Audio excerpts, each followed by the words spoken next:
Hey everybody, this is herculespetix, founder, curator, docent, and gift shop employee of the herculespetix Academy of Comic Book Studies.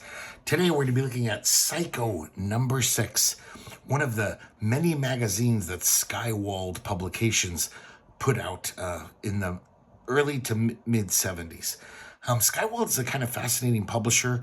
I wish I had more of them. This is the only one I own. Excuse me. And they basically started in 1970 to compete with Warren comics. So magazine size, horror anthologies. They did do a few color comics, normal size comics. We looked at one of them. I think it was called The Bravado, something like that, a couple months ago. But the magazines had some really great artists come through, mainly due to the assistant editor, Al Hewitson. He was a young, hip guy, and he knew all the guys from fanzines. So there's early Jeff Jones work in here. I think there's even some Bernie Wrightson in some of the issues. And just a lot of interesting blend of old timers, new guys from like fanzines, getting guys like Rich Buckler and stuff like that. And then just like rando guys who never worked in any other comic ever again. But they're really fun. And after reading this rereading this yesterday, I'm like, I want all these magazines. I totally want everyone. So they had like 3 titles. All of them went to their 20s. So I got a lot of comics to buy. It's going to be a while. But this is the only one I have, unfortunately. It's from May 1972. And we start off with a cover by Vicente Segreles, or Segreles. And he went on to be a famous paperback cover artist. Did a lot of stuff for Warren himself. He did lots of covers. I don't think he did much interiors as far as comics go, but he's just a really good painter, so he did lots of covers. Look at these kind of groovy letters here. One annoying thing about thinking about this comic, reading it, and for the past few days, is I can't get the Sonic song Psycho out of my head. Every 10 minutes, I'm humming to myself, whoa, baby. It's just stuck in my head so hard. So this is a part of a series. They had Psycho Supernatural series, Abrasix. And this is drawn by Pablo Marcos. He did a lot of work for Skywald. These are like, Warren had things like this, like, monsters from the world. So these are like legendary creatures and monsters and demigods. And that's what Abrasix is. I love this contents page with this, like, it's not the best art, but it's really fun. I love how I just like cramming in every monster you can think of into this page. And I'm sorry I didn't look it up, but I don't know who drew this, even though I think this was like in every issue. I don't think this was unique to this issue. Really fun, kind of goony art. And here's the contents. And look at this. This is, I guess, before Al Hewitson joined the team. Assistant editor Jeffrey Rovin, probably like 2 years before he started Atlas Comics. And Jeff Rovin, because of Atlas Comics, is kind of a minor hero of mine, because I love the work he did there. Oh, so this is the winner of the issue, guys. The Vow, written and drawn by Pat Boyette. This is some of Pat Boyette's best work I've ever seen, and I'm a Boyette fan. He's one of those artists I hated as a kid. His art was just, it's like, not like Neil Adams. I don't like it. And now I fucking love it. This is a really great story, too. It is, the writing can be a little clunky, where sometimes I had to read captions twice to be like, oh, okay, that's what he means. But basically, we see the main character is Aaron Perigee. And this is the time of the French Revolution. And it's also the time of a lot of plagues. So we start off with this dream he has. And look at this amazing imagery here. Drawing all these like just Hieronymus Bosch, like hellish denizens coming towards him. That's some good stuff. Just the texture of this comic, his inking, it's so, it's just, I just want to drool over it. It's so good.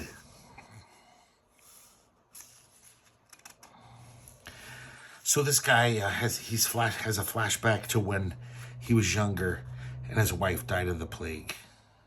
He promised his wife that he'd give their daughter everything, anything and everything. He said, "I'll take care of you, her. That's my vow to you."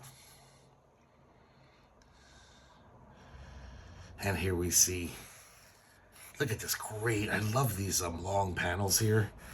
It's almost like a double page spread of a panel. Just all the corpses outside. And then also we see the French, the French revolutionaries, and they're just thirsting for blood.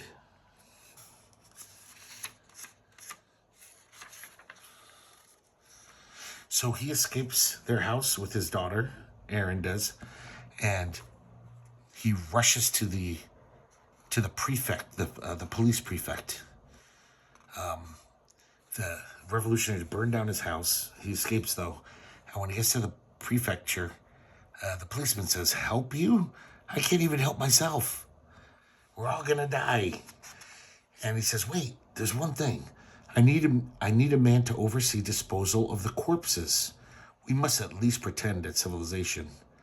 And he says, "Yeah, there's a little house at the crematorium. I'm your perfect guy. That'll give me and my daughter shelter, and I'll have some, a job."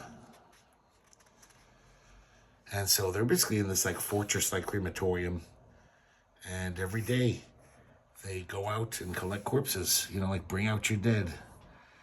I love this panel of all these thatched roofs. Man, I really like Pat Boyette's art.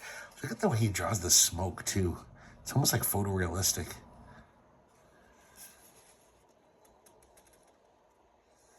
So the only joy in his life was his young daughter, Cassandra. That interesting face. He's got a nose that could cut glass. So, of course, his business never let up. They were chopping off people's heads like crazy during the French Revolution. So he had plenty of corpses to burn. One day he can't find Cassandra. And he's like, "Oh, she's in the attic." And he says, "What are you doing up there?" She says, "I'm visiting with my friend." And he's like, "Cassandra doesn't have any friends." "What?" And Cassandra's playing with a corpse. She says, "This is Mimi." She's that lonely. And, of course, Aaron feels terrible. He says, "I've got to make it up to her. I vowed to bring her happiness." And so he buys her lots of presents, but it seems like nothing ever seems to satisfy her. One day he sees her leaving the crematorium, and he follows her. Look at this amazing, just the wash technique here. And, God, I love this panel. The composition here, it's just silhouette. It's amazing to me. And then the wash night sky behind it. So Aaron receives quite a shock. He sees that his daughter, Cassandra, is meeting a lover. And he comes in and he slugs the guy. And he says, "Enough, you mincing dandy." He says, "If you touch my child again, I'll feed you to my crematorium myself. I know where to find you." So he knows the guy. So Cassandra, he takes Cassandra home. She is so sad and heartbroken that she starts to waste away. The doctors are like, "We can't do anything. She just has no will to live." So the father tries to explain it to Cassandra. He says, "Cassandra, this man is a paramour. Apparently this guy is the lover of the Empress." And Cassandra doesn't care. She's like, "I'm his true love. If I can't be with him, I'd rather die." So he does the only thing he can think of. He sends a letter to the emperor, basically ratting out the paramour, and this guy is executed for fucking the Empress. And now Aaron is in comfort because he brought joy to his daughter's aching heart. Oh my God. So he brought the body back of the paramour. And even now, a loving Cassandra is busy sewing his head back on because he was guillotined. Cassandra's such a weirdo that she doesn't care. She just wanted her lover, dead or alive. Just a really fun story. I love how it totally, at the end, you're like, wait, what is the father doing? How is that going to make the daughter happy? And then you forget that the daughter's a fucking freak. This next one is written by Doug Munch and art by Pablo Marcus. I'm pretty sure this might be before Doug Munch even started working at Marvel. He was like, writing a few things for Warren here and there and writing stuff for Skywald. And I gotta say, his writing is kind of annoying. Very sophomoric, trying to be all poetic and blah, whatever. It's pretty shitty. It's pretty, not the best. And, did I just say it's art by Pablo Marcus? I can't remember. Pablo Marcus is kind of good at art in that, Neil Adams school. He definitely was trying to do that. But it's also like he's not quite there where every now and then a face will be all bizarro and weird. But overall, it looks pretty slick. He also, Doug Munch has this annoying thing too where he keeps repeating, have you heard about the Midnight Slasher? Like every page it does that, as if it's like, have you heard about the Midnight Rambler or something? Let me tell you about the Midnight Rambler. As if it's a refrain from a song. So apparently there's this guy going around the city. We're in London. He's called the Midnight Slasher because he only kills at midnight. Now there's no connection between the victims. The police are baffled. They have no idea who this person is. Now we see this woman with her maid. This woman's name is Miss Watts. And the maid is Mrs. Shrimpton. The maid is constantly just saying, what are the cops doing? They're not doing enough. This is a travesty. And then that night, Miss Watts is attacked by the Midnight Slasher in her own home. Now, Skywald could get pretty gory. Some of these panels are I think beyond stuff that even Warren would have. So now we see the police station. This police lieutenant is talking to Miss Shrimpton. And, of course, she's furious. She's like, Miss Watts has been murdered. What are you police going to do about it? And this lieutenant kind of gives her double talk. And she just keeps berating him, saying, no, really, what are you going to do? Enough of your fancy words, just get to work. She even says, if you don't do anything about the slasher, I will. There we go again. Did you hear about the Midnight Slasher? He's the one who'll leave his footprints on your soul.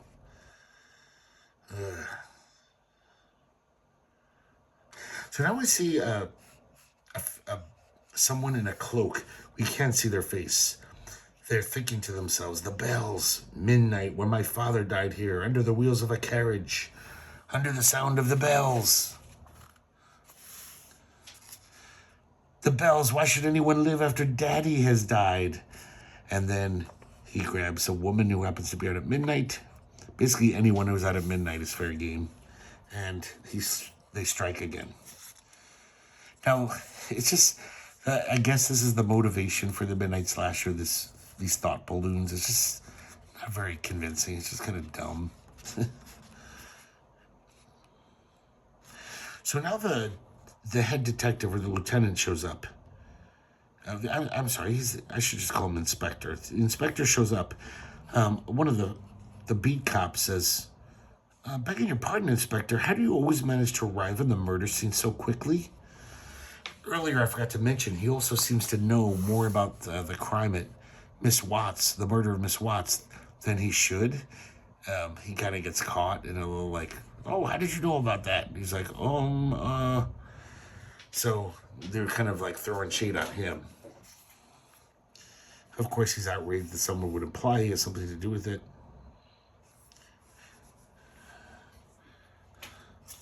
And now we see Miss Shrimpton. She's gathering a knife, and she says, if the cops won't get the slasher, I'll do it myself. And the inspector's thinking the same thing. And so, in the midnight fog, they both confront each other. You! It's like they both thought they were the slasher. So they're like, let's go up to this bell tower. Maybe the bell ringer saw something. And as they go up, the bells begin to sound. And all of a sudden, Miss Shrimpton says, and the slasher must strike. The inspector says, you're the slasher? No.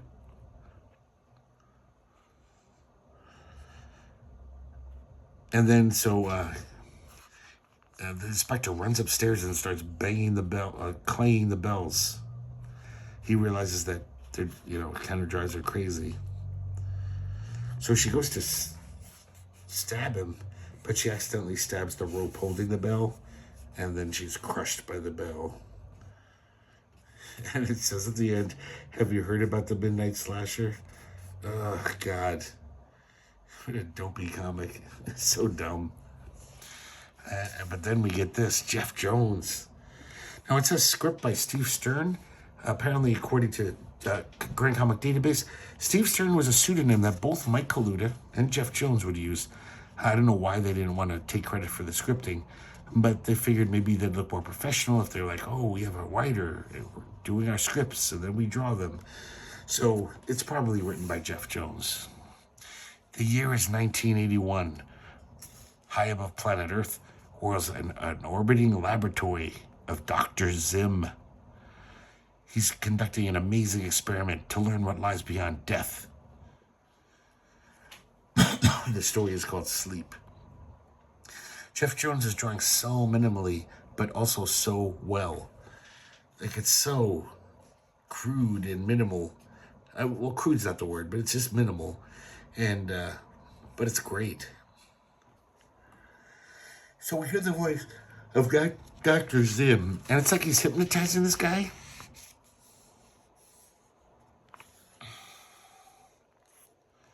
And he says, you are now sound asleep. So this is very early Jeff Jones, but really nice stuff. Like, I love it. This is a great panel. Zim thinks to himself, too bad is it not, Assistant Robinson, that you met with that little accident while repairing the rocket motors. But what great luck for me. Now I have a subject with but moments of life remaining, and I'm about to become the first living man to learn what lies behind death. All of a sudden, the ship is hit with some, space junk, and Dr. Zim curses that they haven't cleaned it up. And so now his plan is he's going to hypnotize someone very close to death, so then they'll be able to tell him what lies beyond, this mortal coil. It's a very dumb plan, but it's a science fiction story.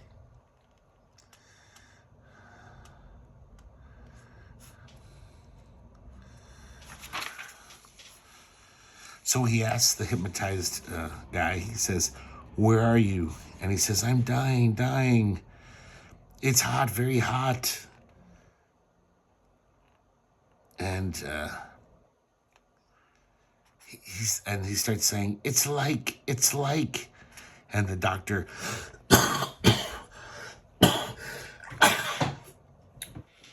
says, it isn't like it, fool. It is a hell. There's hell. So he takes this as proof that there's a real hell, because this hypnotized guy has said, I feel a lot of heat. So all of a sudden, though, the Dr. Zim starts feeling hot. So he starts fiddling with the air conditioning. And he even makes a joke. It's like, yeah, it's getting hot as hell in here. And then he's about to finish his experiment, and he looks out the window, and he realizes that space junk that hit the ship knocked it out of orbit. And they're almost swallowed up by the sun. That's why it got so hot. And of course, he repeats again, it's hot, very hot. It's like. Look at this, It's almost like abstract art. There's just very minimalist stuff going on here. I'm pretty sure Jeff Jones was doing this to get a paycheck so he could make a beautiful painting, you know? Spend his time doing stuff he really liked. Psycho Delivery is the letter page. And we have this column by Jeffrey Rovin called The Psychoanalyst. This is kind of a weird one where someone writes in saying, there should be more sex in your magazine, like those underground comics. And he goes on this really like puritanical thing about like, oh, those underground comics are just pornography and trash. We'll never be like that. Every now and then we have to show some nudity, but only because it fits the story.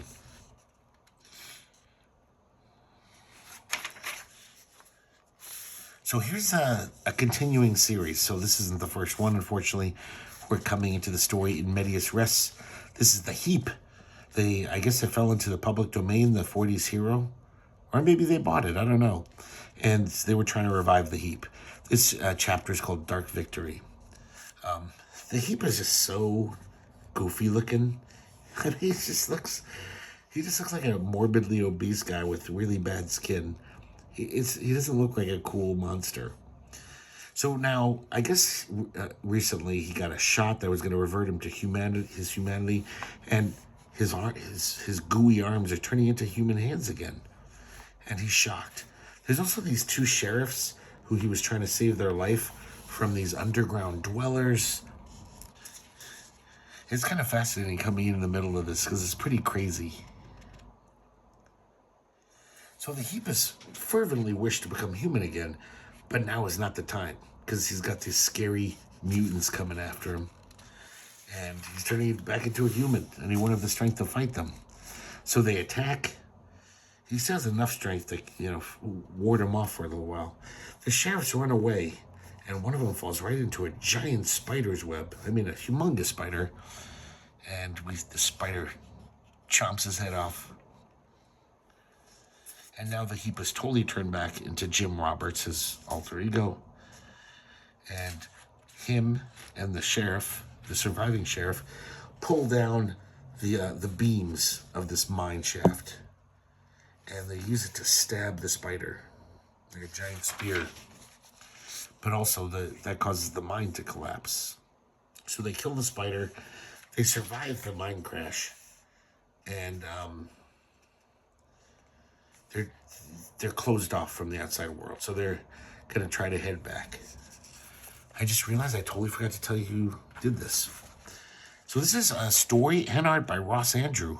This might be the first time Ross Andrew wrote anything. He was writing some of these, and it's inked by Pablo Marcos. Pablo Marcos, man, that guy must have worked fast because he worked for every company and he did a lot of stuff for everyone. Okay, back to the story. So they finally make it out of this cave. The sheriff says, yeah, I don't care that you saved my life. I believe in law and order. And I guess the Heap is believed to have killed some people, even though he's probably innocent because he's the hero, the titular hero. And he basically, after he delivers the sheriff, who's wounded. Oh, I didn't even mention he's blind. He got blinded in the mine cave-in. And he vows to capture this guy, Jim Roberts. He's seen his face. Now, Jim Roberts says, I got to get back to Professor Elliot. Professor Elliot was the one who gave him the injection. He's an old-time friend, and he's kind of a secondary character in this. Elliot can't believe his eyes. He's like, Roberts, I can't believe it worked. I thought you'd be the Heap forever. Now, he was in love with his daughter. Who they live together, the father and the daughter. And so now he's reunited with her. And she's like, I thought you were dead. He's like, yeah, it's a long story. So he just can't believe how amazing it is. He just never thought this would happen again. He's hugging her. He can't believe that, his greatest dreams is coming true. But then he turns back into the Heap again. His girlfriend freaks out. And he all he can do is escape. He doesn't want to confront her. And he runs off into the forest screaming in anger. That's it for that chapter. So, who knows what happens. So they had articles in here, just like Warren. I guess 4 pages of this magazine were ripped out. But, it's no biggie, because I don't really want an article about the 7th Voyage of Sinbad written by Jeff Verhoeven. I don't really care. But that is a pretty cool Ray Harryhausen still. One day I'll get a better copy, but I don't really mind. If it was the comics, I wouldn't bother reviewing it. Here's the other title, Nightmare. That was the first one, I believe. And I think they had a third one after Psycho started, but I can't remember what it's called. Next is Of a Sudden Is Thy Death. Script and art by Gus St. Anthony. This is really crazy art. This is, as you can see, very wonky and weird. I kind of like how weird it is, though. It reminds me of an underground comic.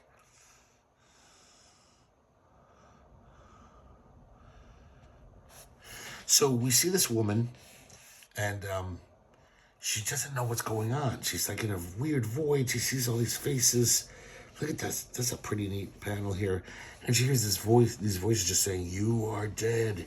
You are dead." Really interesting panel there with it's just like, as far as graphic design with the giant letters. So then she lands somewhere. And there's this being there. It says, "Margot, come with me." There are guides beyond the portal of life, guides that lead the souls of the departed to their eternal stations. So the guide says, "Margot, your destiny awaits. You will follow where I lead." And she can't accept it. She's like, "I don't even remember dying. Please, this can't be wrong. I'm sorry, this must be wrong. I'm not dead." He tells her that a mental block against the time of death usually accompanies the shock of leaving a mortal body. You will remember soon enough. She keeps pleading that she doesn't belong there. And then we realize that this guide is pretty much like a devil. And then finally, he actually agrees with her. He says, "You're correct, Margot Case. As your memory clears, you will be returned to the temporal world. You will indeed recall that you have died at the hands of a ravenous vampire." So she's undead, so she's not going to have to stay in this limbo of death. She's going to be free to roam the earth hunting people. Yes, Margot Case, you do belong among the living, so you can eat them. God, this is some weird stuff. I like it a lot, though. It's really, it looks like a fanzine, but a kind of imaginative fanzine artist. Now, this story blew me away. This is just crazy, this story. So this is another chapter in a series. So Psycho Comics had a long-running series about Frankenstein in the modern world. This chapter is called The Phantom of the Opera. It says script and art by Sean Todd. That's actually a pen name for Tom Sutton. Now, if you're looking at this art, which I was doing last night and thinking, this doesn't look a thing like Tom Sutton. But it's inked by Pablo Marcos. And Pablo Marcos could be a really heavy inker. But it is strange. Tom Sutton has such a strong style. I don't think I've ever seen a panel of Tom Sutton where I was like, oh, he didn't know that it wasn't him. But Pablo Marcos really kind of obliterates his style in this. So it just looks like a crazy mix. I kind of like it, though. It's really just a crazy, raw comic. So apparently there's this woman here, I think her name's Lilith. She's a blind seer. She's befriended Frankenstein. They're in the sewers under a city. And this giant octopus named Le Soub is approaching them. We see that the octopus is like guided by this demon, and there's all these other demons. This is just like kind of schizophrenic art. Like this looks like it's drawn by a madman. So then a wall collapses that Frankenstein was leaning against.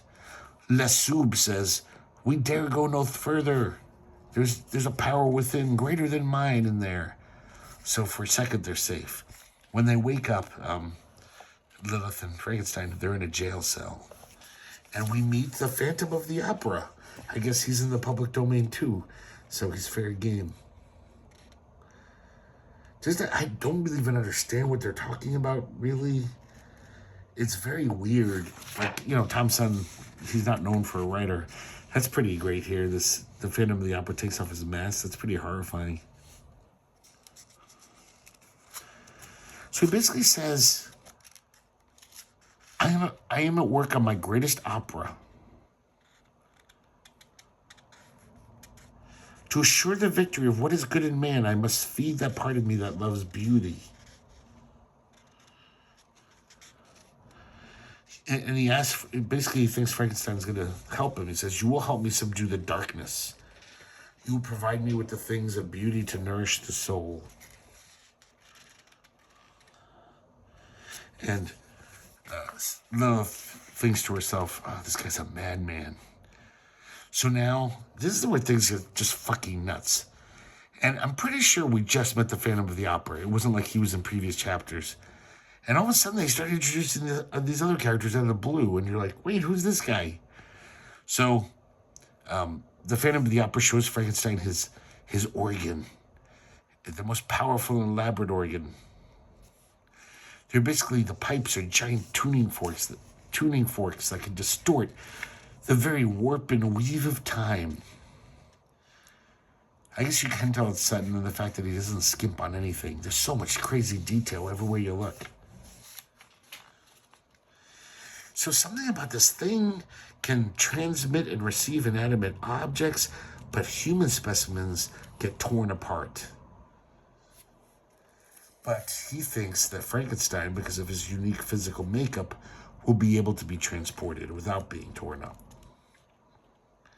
And then this guy comes out of nowhere, this hippie-looking dude with a top hat, and he says, but one small modification, you will exchange places with Dr. Frankenstein's head.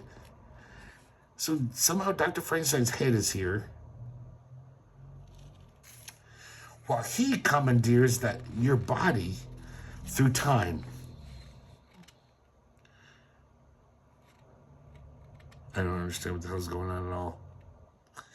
Dr. Frankenstein, we see all like the ventricles and shit coming out of his head, but he's still alive. And somehow all of this is going to help the Phantom of the Opera complete his last magnum opus. Okay, and then all of a sudden these weird spider guys come out of nowhere, even though they just look like big fat ticks, hairy ticks. They're so goofy looking. They have 4 eyes, these tiny little arms. So they're about to do an experiment. The lightning storms are going to provide energy, just like the original Frankenstein.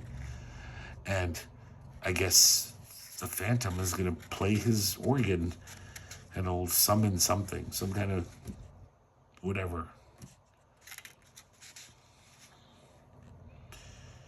There's some really good stuff in here, really creepy, weird-looking stuff.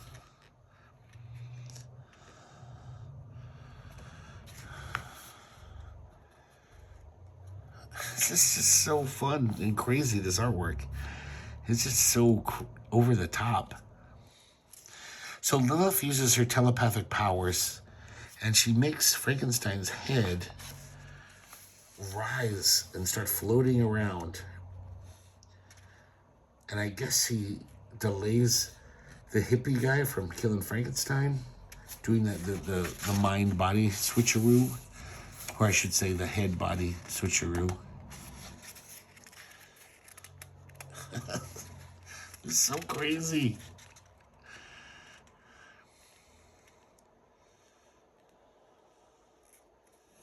And then the cable conducting lightning from the opera house roof is charged by the electrostorms, and Frankenstein all of a sudden is more powerful than he's ever been. The Phantom says, guards, protect the organ.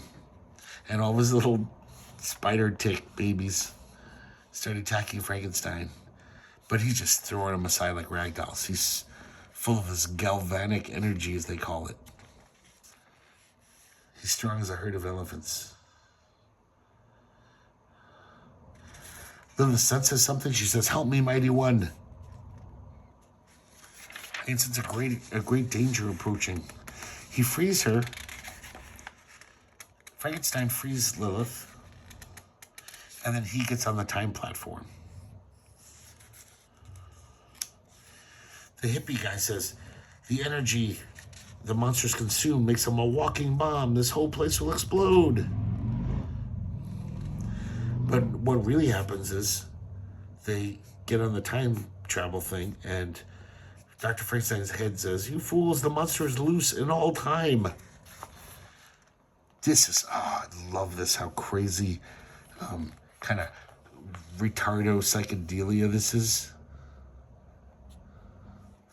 Swept into the vortex of swirling time past, the beauty and the beast are stunned and helpless as surging currents inexorably separate them. Oh, this is some good stuff. God, this makes me want to get the next issue so bad. I want to get all these Frankensteins. So it looks like Frankenstein finally makes it to the future, and we don't know what happens. So. Next time. Next we have Sandcastle. Script by Ed Fedori and art by Pablo Marcos. See, I told you, the guy's a fucking hard-working guy. Once again, Pablo Marcos putting in the work. Lots of detail, lots of great inking techniques, wash and stuff. But some of these guys' faces just look so wonky and weird at times. So basically there's this pilot. These two robbers, I don't know if they're bank robbers. I guess they've kind of taken him hostage. But the plane, one of the engines dies. So they crash, and they're like, "Man, we gotta get across this desert. We only have 2 canteens of water." So these 2 gangsters, of course, are just like freaking out. The fat guy, Tony here, he just keeps whining and saying, "I'll never make it. Give me some of that water." And the friend, the other gangster, he just keeps saying, "Dude, this guy's our only chance out of here. Just do what he says." They've got a map and a compass, so they have a little hope.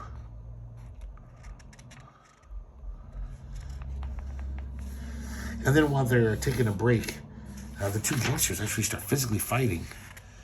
The pilot's got to separate them.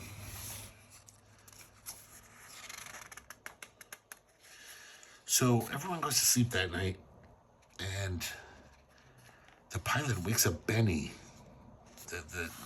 the other guy. He says, "Shh, listen to me. We'll never make it with the water we have. We have to kill Tony." And he says, "Anything you say, boss. If I want to get out of here alive." So unfortunately, Tony wakes up before they can kill him while he sleeps. But they end up killing him anyway. They have to overpower him. And so the pilot says, "Hand me the empty canteen." And he shoves it in Tony's neck and fills up the canteen with his blood. Benny's all like, "Oh my God, I'm gonna puke. What are you doing?"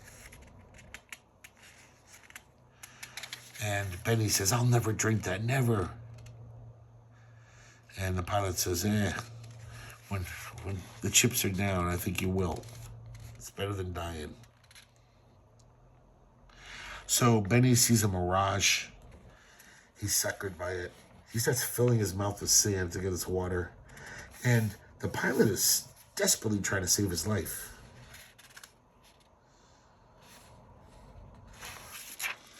And he says basically, "I need you alive." And he says, "Look, there's the answer to a problem." And they see a saguaro cactus. So they make it to the saguaro cactus. He breaks off one of the limbs. And of course, there's liquid in these. So it saves Benny's life. Now, Benny's all like, "Give me that blood canteen. We can dump that shit out now. And we can fill it with this good cactus juice." And I guess the pilot has already drinking it. And then the pilot says, "The reason why I drank that instead of the water was because I prefer it. I just drank that vile tasting water to trick you." And the truth comes out. Betty says, "You're a vampire." And he says, "Yeah, that's why I want to keep you alive. You're basically my human canteen full of blood."